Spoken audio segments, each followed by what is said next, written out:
Hello and welcome back to FranklinCovey's twice weekly podcast on leadership with Scott Miller. That's me. I'm your host now, 6 years running, nearly 350 episodes taped twice weekly, Tuesdays and Fridays, where we bring you episodes, both audio and video, where we try to shine the spotlight on people that can make you a more effective leader. FranklinCovey, of course, the global and most trusted leadership firm in the world.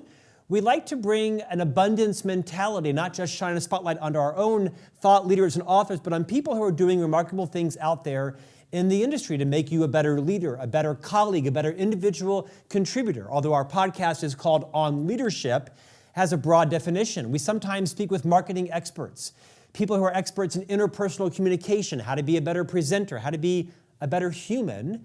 We also like to discuss issues like AI, Six Sigma, lean manufacturing, perhaps items where you may have a nuanced interest that will make you and your organization more impactful, which is why today we have perhaps what is our youngest guest to date. His name is Gabe Dannenbring. You may know him if you follow TikTok or Instagram as one of the most influential educators on the platform. He is an educator from South Dakota where he teaches middle school science. He has over 2 million followers across all of his platforms. You also may know him as a recent star of Netflix reality series Surviving Paradise. We've brought him here today to learn about all things social media. Whether you are a holdout and don't yet exactly know how to start or want to start, whether you are perhaps midway through your social media experience or perhaps you're seasoned and want to take it to the next level, you will be riveted by today's conversation from a guy who's made more mistakes than all of us put together, but has also found some things that are effective in balancing your social presence. To that point, Gabe, welcome to On Leadership. Scott, I'm so happy to be here. You know, it's funny just how far I would say our friendship has come where, you know, we got introduced, what was it, 3 or 4 years ago? Yeah. I always remember sitting on a couch in Okoboji, Iowa, and I get a strange DM from a very strange man. And all it said was, "How can I hire you?" And I was like, this creepy. Is either going to be a great story or one that I will want to erase from my mind forever. And it turned out it was you. And then all of a sudden we started sharing some messages. I gave you a quick Google search, looked at your social media, which I thought needed a bit of a facelift. And then I don't know, some 30 minutes later, we hop on a Zoom call, and then you say, "Hey, I'm going to send you out to Salt Lake City to come meet me and my team." And I thought, all right, once again, this is either going to be a great story or one I'm going to hopefully soon forget. So, Scott, it's awesome to finally be on your show. And I got to thank you for everything that you've done for me in terms of leadership, through the conversations we've had, as well as just the amazing podcast that you have here. Nice recovery. You opened this with, "I offered to hire you off the internet." So I thank you for clarifying that, Gabe Dannenbring. Gabe, you are a TikTok and Instagram sensation. It's how I learned of you, right? As I was looking to increase the social media influence that FranklinCovey's thought leaders had. Mine have been kind of limping along for 3 or 4 years. And I was watching, I actually was following you. I don't know how. You kept appearing in my Instagram feed. Your content was so unique and so genuine and so visually engaging that, you would appear in my feed every couple of days for a few months. And then I realized that people in my life also knew who you were. And then, so I reached out to you and you were so gracious to respond. Like you said, we've had some great projects we've worked on and will work on in the future as well. Gabe, I brought you here because I want you to give a masterclass today in social media. I want you to talk to everybody at every level about what they're doing right, what they're doing wrong, dispel some maybe misnomers. You aren't an expert on all platforms. You tend to have the largest impact on Instagram and on TikTok, but we'll talk about that in a few moments. Would you rewind a little bit? Explain, defend why the hell you're living in South Dakota in the middle of the winter. Talk a little bit about your own academic journey, your profession, and we'll get into some things social media related. Well, Scott, let's start way back when I was but a child. No, I'm kidding. I won't go that far back. But so I live in South Dakota. Believe it or not, we do have people up here. I don't ride a horse to school. And yes, Mount Rushmore is in fact in South Dakota and not in Washington, D.C. Shocker. Yes, even though all the educated people that listen to this, some might have thought that that was in fact in DC. But, my social media journey, it all happened by accident. And, let's rewind actually. Let's rewind when COVID hit. I was going to school in Fargo, North Dakota, going to college, loved living up there. And all of a sudden COVID hit and it shut my life down. I had just graduated from college, got my undergrad, just started my master's degree.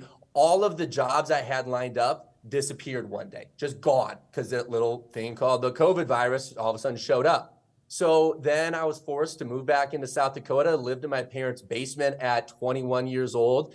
I was broke. I had nothing. I was working landscaping with my dad and teaching a tumbling class at my mom's dance studio.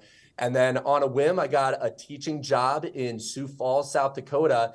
And then that's when my life really started to change, where one day it was a really boring day in class. Morale was low. We were at the peak of COVID in terms of, hey, now we're back in school. What do we do? How do we operate? Morale around the country was low. Morale in education was even lower. And one day we're sitting there in class and I was like, hey, you know what? I'm going to surprise my students and play this review game with them. And this review game has a very familiar soundtrack. It's called Kahoot. And if you've ever played Kahoot, you'll know what it is. And I took my phone, I set it on my computer just so the camera was facing me. I hit play on the game, they hear the soundtrack, the kids lose their minds, they go crazy. And I was like, oh, that was kind of a funny video. Later that night, I'm going on a date with my fiance, or my then girlfriend, now fiance. And I was looking at this video thinking, man, that's kind of a funny video. Maybe I should post it. So I post it. And then as the night goes on, she keeps seeing these TikTok notifications on my screen. And she said, oh, why are you getting these TikTok notifications? What's going on? And I said, oh, I posted a video. It's kind of funny. Let's see how many views it's at. A couple hours go by, 1,000 views. Oh, wow, that's awesome. At the time, I had 8 followers, 1,000 views. Cool, whatever. The night keeps going on. 10,000 views, 20,000, 100,000, keeps going. That night we check, we're like, oh my gosh, it's up to 1 million views. That's awesome. Fast forward 24 hours later, it gets up to 40 million views in 24 hours. It just blew up. And I remember thinking, okay, this worked one time. Let's try making another video. Put out another video, another couple million views, another video, more and more and more. And now here we are 4 years later after that video, and it has completely changed my life. That one video changed my life. And it wasn't just I'm not just riding the wave off of that video now. It's been hundreds of videos since, but it's built this 2 million person following that I have now between TikTok, Instagram, Facebook, growing YouTube. So it all just changed overnight for me. Gabe, rewind a little bit. By day, you are what as an educator? And talk about the nature of your content as people are interested now. They're Googling you and they may want to subscribe. Why would someone, what are you by day? And talk about the content of your social. Yeah, so I'm a 7th grade science teacher. I am as average as they come, and I just make videos about what it's like to be a teacher. Funny things that kids do, funny things that teachers do. And the great thing about my content is it relates to everybody. You don't have to only be a teacher to like my videos. You don't only have to be a middle schooler to like my videos. I'm always amazed at how many people will stop me in public and say, hey, I love your videos. And response is usually, oh, thank you. Are you a teacher? And they say, no, I'm an accountant. I'm like, oh, interesting. You still find my content interesting and you have nothing to do with education. So it's a lot of comedy around things that you see in the classroom, funny things that kids say, funny things that they do, weird things that they do, especially because I teach middle schoolers. And teachers are just as weird. And I can say that because I am a teacher. Us teachers, we do weird things. So it's fun to poke fun at everybody. And it's all very PG content. It's all clean. And that's one of the reasons why it's given me a lot more opportunities. And now I do the social media stuff. The reality show has all of a sudden happened. I do keynotes all over the country talking to educators and really just trying to be a positive light to the world of education, because it's a really tough world right now in education. Teachers are struggling, students are struggling, and they just want somebody that can relate to them. They just want somebody that they can watch a quick 30-second video and say, that happened in my classroom today. I can relate to that. That's funny because it makes them feel sane. Well, I can relate, right? I have no connection to K-12 education other than being the parent of 3 young boys. But I found your content to be so wholesome and funny and self-deprecating. I mean, you post a video, the 8 things the students made fun of that I'm wearing today, all right? Or all the way, the 10 ways the boys in 8th grade or 9th grade try to dunk a piece of garbage. It's actually great stuff that I think is energy infusing, as opposed to the vitriol we may see on social media that is energy depleting. Gabe, I want to get tactical because I think you can offer a lot of our listeners and viewers some advice on what to do. Before I do that, what's been the mood of the principal, the superintendent, the school board? I mean, you have become arguably the nation's most prominent, I'd say, educator on TikTok and Instagram. You're not teaching pedagogy. You aren't teaching techniques per se. What's been the response, positive and negative, from the education community? I've been so pleasantly surprised. It's been overwhelmingly positive. I've had such few negative interactions with my coworkers and my superiors. My principal, he's worked with me for a while on this stuff, and he knows that everything I do with my social media, I do with the intent of bringing positivity to education.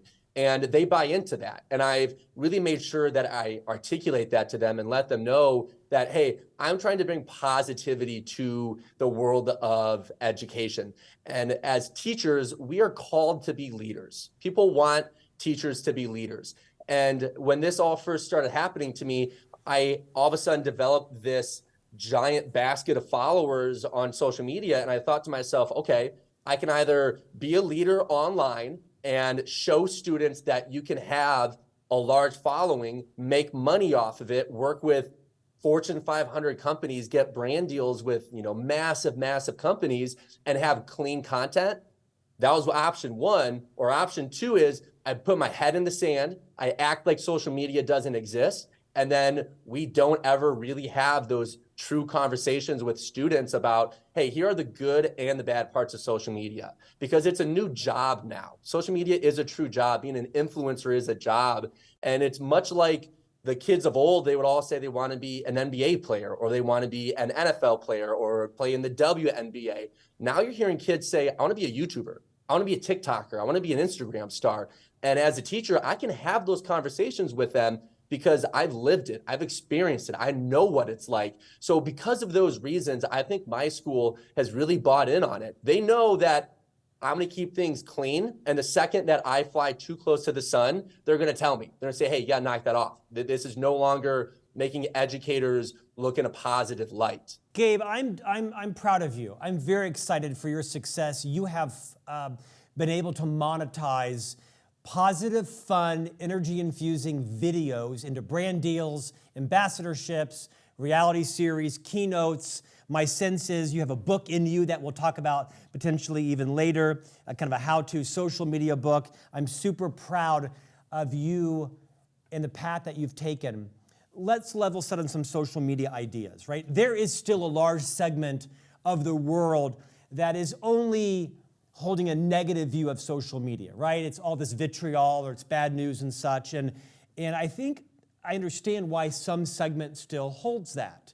So there's a lot of negativity on social media, just like there is negativity in print magazines and print newspapers and perhaps on billboards. But the fact of the matter is, if you own a business, if you are a creator, if you are an inventor, if you are an orthodontist, if you own a flower shop, if you have an Etsy store, if you want to have a garage sale, if you're in any way an entrepreneur, a founder, an owner, or might ever want to be one, social media is the new billboard, side of the bus, park bench advertisement. It is the new print and digital ad that you might have seen in the Wall Street Journal or the New York Times.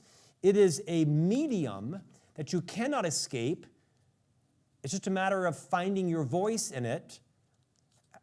How would you speak to the listeners and viewers that might say, no, I don't want to go there. It's toxic, it's vitriolic, it's negative. I don't want any part of social media. What would you say to that? Here's what I'll say to that. Scott, have you ever been on a subway in New York City?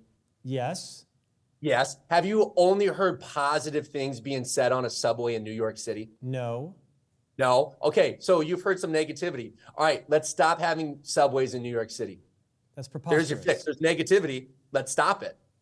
That's my point I'm trying to make is even though there are negative parts about it, there are so many positives. There are so many things in this world that we live in that, yeah, there are some negativity and some negative things that come with it. But you make that decision. Are you going to focus on the negatives or are you going to try to find the positives? And social media, it is here to stay. It is not going to go anywhere. Social media is so big right now, and the money that is tied to it, it will never disappear. So much like teachers, you have a decision to make. Are you going to put your head down in the sand and act like this isn't a world that exists right underneath our noses? Or are we going to approach it head on and say, hey, you know what, let's be a leader. Let's be on the forefront of creating a culture online that will truly make a positive impact for all the generations to come. Yeah, there's definitely some negative stuff that are on there. And I'm lying to you if I say the negative stuff haven't sometimes gotten to me. Scott, you called me out the other day. You texted me. There was a video that I put out. I had hundreds of positive comments, hundreds. There were maybe a handful of negative ones, and I responded to a negative comment, and you're the first person to text me with a screenshot and say, why are you focusing on the negative here? Who cares about the trolls?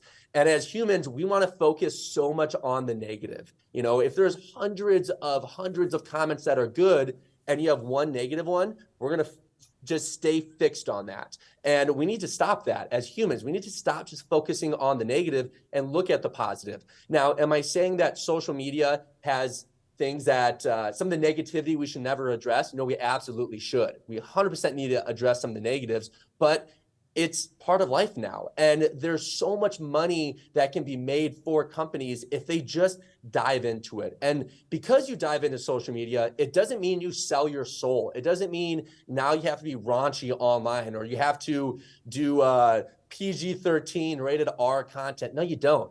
I make content about what it's like to be a teacher, and it has changed my life. So other companies, they can do that as well. They can realize, hey, I can make positive things about our brand, and it's going to elevate the brand to a new level because there are so many millions of people that are on social media that's where they're consuming all of their advertising, or that's where they're consuming new ideas. That's where they're seeing it. So if you want to get into that game, the best time to do it is yesterday. You got to get into it as soon as you possibly can.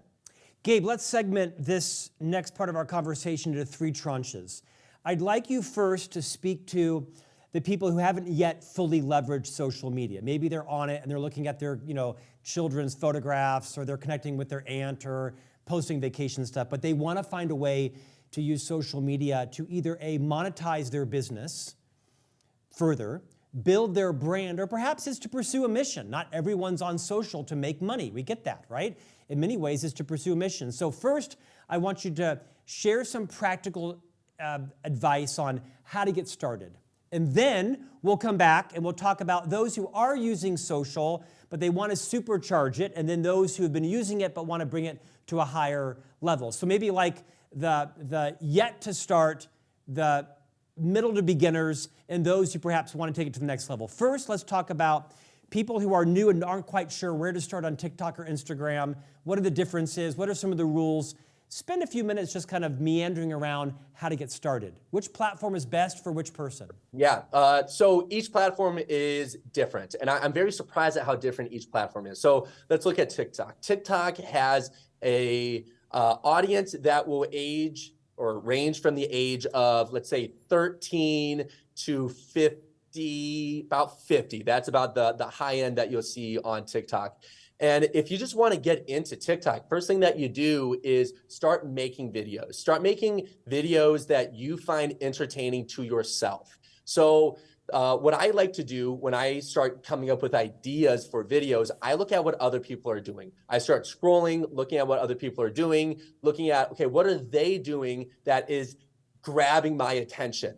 how can I take their idea, or not their ideas, but take their maybe cadence, maybe the way that they hold the phone, maybe the way that they are transitioning between clips. How can I use that and then put it with my content? So then you have to think about, all right, who is the audience I'm trying to reach? What can I do? So let's say the audience you're trying to reach are people that are 25 to 35 years old, and I want to talk about my company and we make cupcakes, let's say for the sake of example. So you have to start with a very specific niche first. It's way better to start at a specific niche and then branch out, as opposed to the other way around. You don't want to start talking about everything under the sun and then start talking about selling your cupcakes. So there's so many little tips and tricks that you can do. So one of the things that I've learned with TikTok is the hashtags that you use are so important, because these algorithms, they want to give specific videos to certain people. So if you make a video that has no hashtags on it, you're gonna put it out to thousands of people right away. And the people that it's going out to, TikTok doesn't know who they're really sending it out to. So how the algorithm works is they will look at how many people interact with the video right away. If nobody interacts with the video right away, then that video is dead to them. They're not going to pump it out to any more screens. But all of a sudden, if that video goes out and it's getting interacted with by a bunch of people, it'll bring it to another tier of people and then another tier of people. So when you have the right hashtags on there, it drops the video off in the correct box. So you would, if you're making cupcakes, do hashtag baking, hashtag cupcake challenge, hashtag cupcakes are us, whatever it is. And then that's going to start putting it in the correct box. So on Instagram, it's also very similar, but there's some sins that I see that are going on people trying to make their videos on TikTok and bring them over to Instagram. One of the things that you have to do is use the in-app text that is on each different platform, because these algorithms can read the text that you are typing into your phone. So if you just have a video with no text on it, then the algorithm isn't going to know where to put it. Where if you put a caption on the very top that says, I love cupcakes, or cupcake baking challenge, then all of a sudden the algorithm can read that and say, let's give it to these people. Let's give it to these people, and avoid giving it to people who only want to watch sport videos. They don't care about your cupcakes right now. You can get to them later, but right now that's not your audience. You want to start so specific so then you can get your product out to everybody. Gabe, dispel the rumor or the circumstance that TikTok is about dancing. Because some people still think that. If you're not dancing in a video, yeah, I would never use a TikTok video. For some, that's preposterous. Yeah. For others, that's kind of what they associate with. Mm-hmm. I've got 1.6 million followers on TikTok, and I've never once done a dance. Never once. These apps are so good at getting you to the content you want to see. They are so good at almost reading your mind and realizing, oh my gosh, this John Doe over here, he really likes learning about camera equipment. So what are you going to see on his feed? A whole bunch of stuff about cameras. So these apps are so good at pinpointing what you want to watch and giving that to you. That's why it can be so addicting. Gabe, how does someone start? Whenever I hear someone tell me they're a social media expert, to me, I immediately relegate them to the trash heap, because it's such an art. Unless you're working inside of Instagram or at TikTok or Facebook or LinkedIn, you don't know what the real science is. We hear post at this time on this date. You should post, 3 times a day. Gary Vaynerchuk would say, I don't know, post 40 times a day. Others would say, post longer form, shorter form. Has anything in your experience proven to be generally good advice if you're going to post video? By the way, we hear video, of course, is king on social media. Are there some links, time of days of weeks? What have you learned to be thus far true for you? Yeah.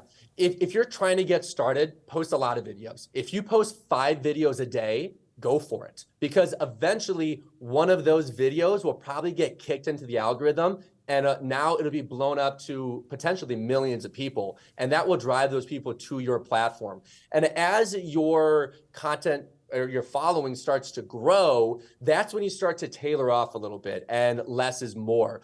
In terms of time of day, just think about, when are people on their phones? Are people on their phones at 3 a.m.? No, they're not. They're asleep. When I like to post my videos for my audience, which is mostly people that are 25 to 45 years old, I post it, try to get a video out at 4:30 Central Time. So then when they get home from work, or if they're in the car waiting to pick up their kids, when they're sitting there on their phone, they can look at those videos. Or at night, when they are laying in bed getting ready to go to sleep, they have my videos right there. Where if I would post a video at 1 a.m. in the morning, there isn't going to be many people interacting with it, which means the algorithm will read that and think, wow, this is not a very good video. Let's stop showing it to people. So the time that you post it definitely matters. So let's say you post one early in the morning at 10:30. Okay, if it's a short, quick video, that might be a good 10:30 a.m. video to post. But let's say it's a 2-minute long, very in-depth discussion over something that's very serious. Most people at 10:30 in the morning are at a desk at their job, and they don't have time to watch that long of a video. They might be sitting in the break room where they just want to watch something that will make them laugh. So if you're posting a short video that is short, sweet, to the point, very entertaining, post that in the morning. If you want to post something that's a long form video, then post that in the evening when people have more time to sit there and think about what they're watching. Gabe, what's your sweet spot? When do you told us when you post it, but generally, do you have a certain style, a certain duration? You have a cadence in how you speak? What have you learned to have worked for you? Yeah, I've learned that when you start building an audience, you want to give them what they're used to. So all of my videos start off with me, or nearly all my videos start off with me saying something like, here's how different teachers act on a Friday, or here are the different things that my students said. And I have so many videos that start off that way. So my audience knows when they see my video, they're used to the repetition. They know what they're gonna get with me. They're not gonna see me all of a sudden driving a fast car, because it's going to be weird to them. They want to feel comfortable. So what I like to do is post about that 5:30 p.m. Central Time, start with the video, have my face first right away, and then go into some of the characters that I play, or go into some of the storytelling that I do. And then right now I post about a video a day. Sometimes I'll post 2, but about 1 video is about all that I like to do. I do that maybe 4 to 5 times a week, because I view it sometimes as less is more once you start having a large following, because I want quality over quantity. But for people that are just getting started, post a bunch, keep it going, post a lot of videos, so then the algorithm will pick it up and it'll drive traction to your platform. Gabe, what would you say to someone who's got a social media following, they're using it to either pursue a certain mission, grow their brand, grow their business, they've got a base of followers, but they're kind of stuck. Their likes, their comments, their shares, however it is they're choosing to measure engagement, which I say that because I, like you, am on multiple platforms, and I sell books and have a talent agency, and I like to promote this podcast, usually multiple times a day. I find that on Facebook and Instagram and on LinkedIn, there's no correlation between the number of comments I have and the likes I have and the number of people that see it. Because I can't go to a restaurant in town. I'm a fairly public person in Salt Lake City, Utah, and I can't go to the grocery store or church or the country club or a restaurant and someone will say to me, oh, how is the new car? Or I hear your mom's moving, or I'm sorry you had a flood. And I'm thinking, wait, that got like 4 likes, but it was seen. I don't take any correlation with the number of likes or the number of comments and how many people saw that video or post and the impressions it made on them. Do you think that's unique to me, or do you find that with you as well? I think that's everybody, Scott, and there's a lot to unpack there. So one of the things that happens a lot to creators is if they don't see massive growth all the time, they start feeling down in the dumps. And I've been there. I've had times where I'll post a video and the minimum threshold that I want on TikTok is 100,000 views. And I might post a video and it gets 30,000 views. And I've had nights where I'm sitting there in bed thinking my career is over. It's done. I'm washed up. I'm a has-been. My students are right. I've only made 1 good video ever. Sometimes they'll say that to me. It's funny. But then all of a sudden, a week later, I make a video, million views.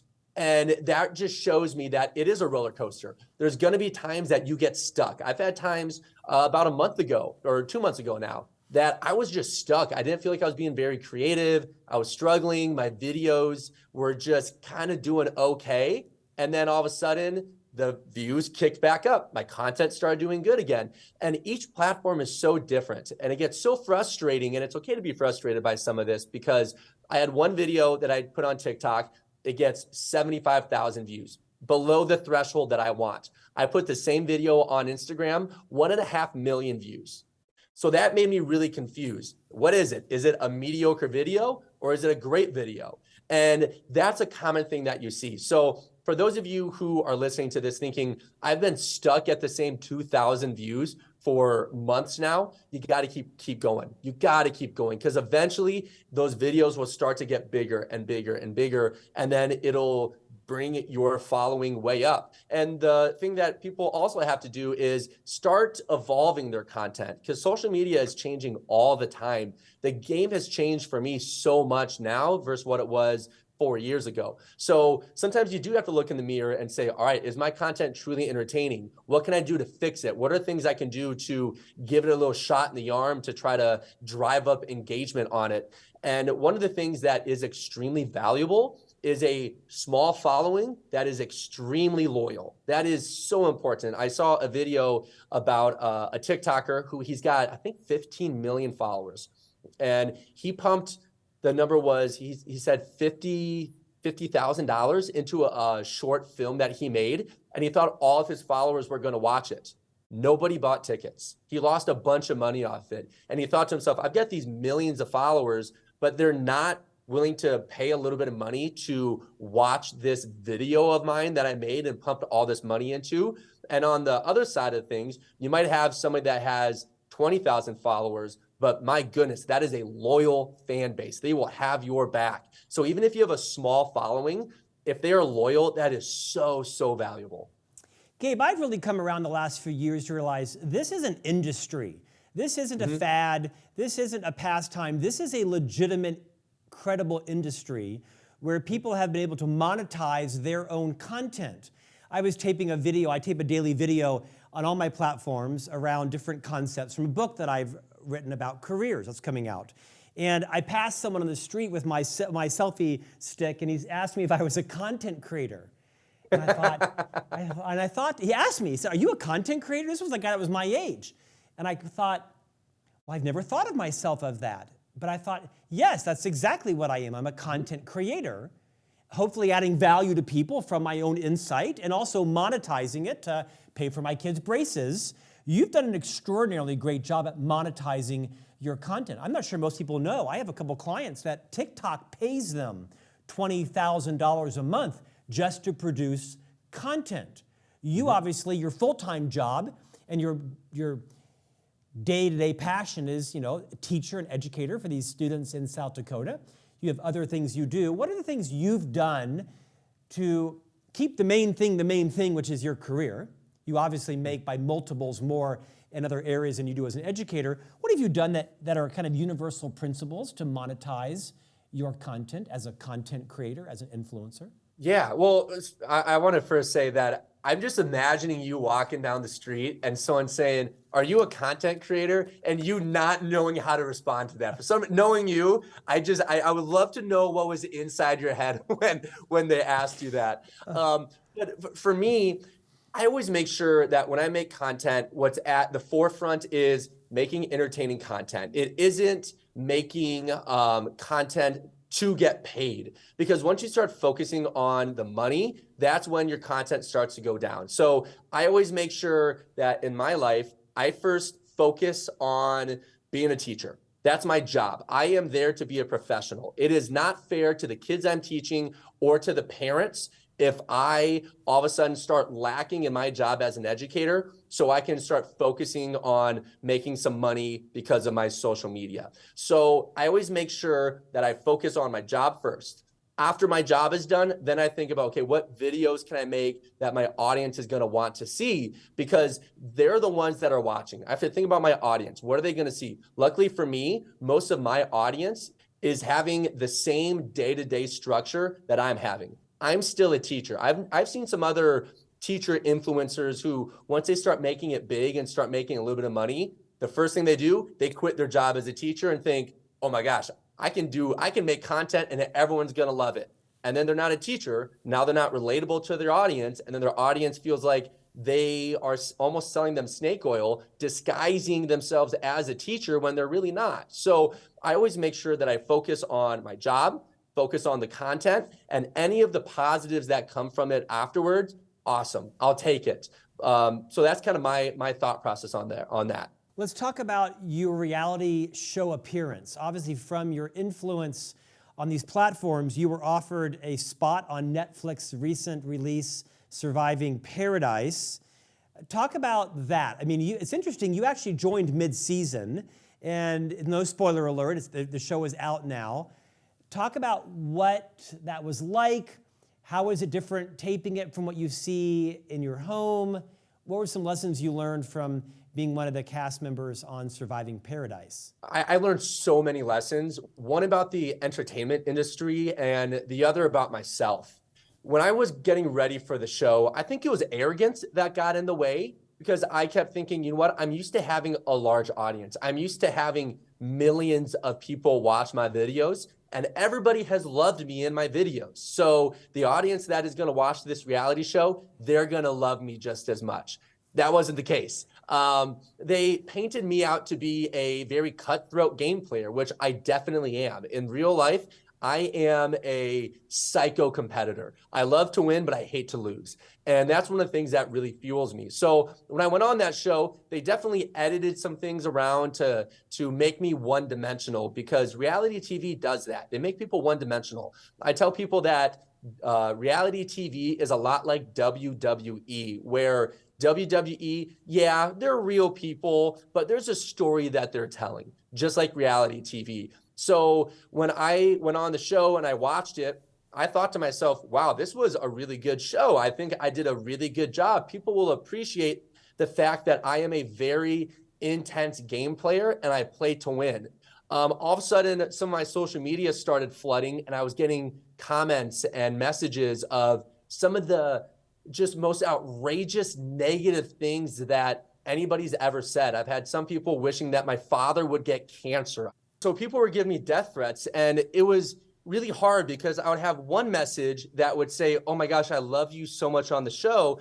And then the next message is just wishing the worst things ever on me. And my fiance, who is so great, I was talking with her about that, and she said, wait a second, how many followers did you gain? I said, well, across all platforms, we probably gained 90,000, 100,000 followers across all of them. And she said, okay, how many likes are you getting on your videos? Talked about it. And she said, when people like somebody on a reality show or a movie, or if they play on a sport team, their way of showing them encouragement is not giving them a comment or sending them a message. It's just hitting that follow button. And it showed me that it is so hard to show people love on social media, but unbelievably easy to show negativity. And I was talking with my dad about the same situation, and he stopped me in the middle of my conversation and said, Gabe, you're not that special. And I was very taken back by it. And I said, Dad, what do you mean? That isn't making me feel better. And he said, you're not that special in a way of they're going to say something negative to you, and then the next person, and the next person, and the next person. You are just a drop in their bucket. And that's what really made me feel like I was okay. And then I went back, watched the series for a second time, and realized, yeah, maybe a few things I would do differently, but ultimately, I did a good job on the show, and I can go to sleep at night knowing, hey, I did a good job. I think I represented well, and it's opened up more opportunities. So I probably wasn't that bad of a person if people are following me more after the show and opening up more doors for me. Gabe, what do you say to those that have listened to this interview for the last 40 minutes and say, good grief, followers and likes and shares and videos and time, and I need more followers, I need more followers, I need more followers, and they think, good grief, we've lost society, interpersonal communication, face-to-face contact. you represent to some people probably the scourge of the internet because you're focused on monetizing it. Of course, that's preposterous, but I think every one of us thinks and believes that at the end of the day, being with people face to face and having great conversations and caring for people is what humanity is about. Where do you find the balance between growing what is now a passion of yours and a mission, which is to shine a great spotlight on education, and you're an entrepreneur and you can do those things and exist simultaneously? How do you find that balance in life? Yeah, I think a lot of that balance for me was instilled in me by my parents. And they talked to me about the importance of conversation face to face. And the more that I've made videos on the internet, the more that I realize that that's not the end all be all. It's all fleeting. It's like chasing after the wind. And I remember when I hit 1 million followers, I thought back to myself when I was probably 16 years old. I remember thinking that if I could get 1 million followers, I'll feel pretty satisfied in life. I hit 1 million followers, and then I sat back and thought, you know what? None of this matters. This could all disappear tomorrow. So it's important to focus on those connections with people, focus on being a good person. And parents really need to have those conversations with their kids. There was a day that I was in church and I was sitting up on the balcony and I could see down at this teenager who was on her phone. And for the hour-long service, she never once put her phone down. And I was watching what she was doing. She was never doing something on her phone that seemed like she knew where she was going. It was just constant movement of fingers. It was constantly opening an app, looking at something, closing it, going to a new one, opening it, closing it, and then going back to the app that she closed 60 seconds ago and looking at the same stuff and then closing it. And that just showed me that it's so important to make sure that you know the limits that you can take with social media. If you start seeing it as an addiction, which it truly is, you need to put the phone down. You need to turn your phone off, have some time alone, and go outside and go for a walk. Go talk to somebody. And parents need to start having those conversations with their kids and really telling them, like when they're at the dinner table, hey, Jimmy, put your phone away. You don't need your phone out right now. Because I've seen it long term, what happens when all of a sudden the kids become teenagers, when they don't have people that are helping them and telling them when to put their phones away, they become addicted to it. And a lot of parents are scared to have those conversations because they're not used to having the phones. And that's fine. I understand that. But they need to start really talking with their kids about that. South Dakotan middle school science teacher and social media phenom, Gabe Dannenbring. Thanks for coming today. I appreciate your insights and your humility and your sort of levity around where this fits in your life and where it's kind of frivolity. It's been nice talking to you today. Thanks for joining us. Thank you, Scott. When are you going to start putting content creator in your bio? That's what I want to know. Well, as long as you have designated me so, I'm happy to do that now. You have been knighted. You have been knighted content creator. Thank you, Gabe. Great to see you, sir. We'll see you, Scott. Thank you. And we'll see you back here next week for a new conversation on leadership.